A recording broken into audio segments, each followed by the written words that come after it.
আসসালামু আলাইকুম রহমতুল্লাহ। গাইজ আজকে অনেক মর্মাহত মন নিয়ে আপনাদের সামনে হাজির হয়েছি।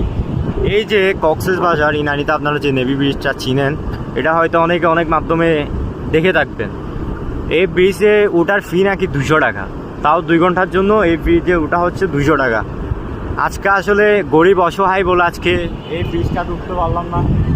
কোনো হৃদয়বান ব্যক্তি যদি আমার ভিডিওটা দেখে থাকেন, এর বিচার আপনারাই করেন। এই ব্রিজে ওঠা যদি 200 টাকা হয়, দেশে যে অনেক বড় বড় স্থাপনা আছে, আমাদের যে পদ্মা সেতু আছে, এই ব্রিজে ওঠা যদি 200 টাকা হয়, পদ্মা সেতুতে আমার মনে হয় 2000 টাকা দিয়ে ওটাও কম হবে। এখানে কি এমন জিনিস আছে যে 200 টাকা দিয়ে উঠতে হয়? তারপরে অনেকে আছেন যারা ওঠেন, যেমন আমি অনেক অসহায় মন নিয়ে আজকে আপনাদের সামনে হাজির হয়েছি। কাছে এসে ঘুরে গেলাম। এই যে আমি ব্রিজটার নিচে দাঁড়াই আছি, এই যে দেখতে পাচ্ছেন এখানে সমুদ্রের পানি একদম এই অবধি চলে আসছে, এখন জোয়ার আসতেছে। আজকে গরিব ফকিনি বলে 200 টাকা নাই বলে গেটের সামনে গেছিলাম, দারোয়ানরে বলছিলাম আমি তো অসহায়, যে আজকে আমার পকেটে টাকা নাই, আমি আপনার 100 টাকায় দিতে পারো, আপনি 100 টাকা রাখেন, এই ব্রিজ ওঠার আমার সুযোগ দেন। এ বললো তোমার মতো গরিব ফকিনির ওঠার কোয়ালিটি এখানে হয় নাই, আগে 200 টাকা দাও তারপর ব্রিজ উঠো।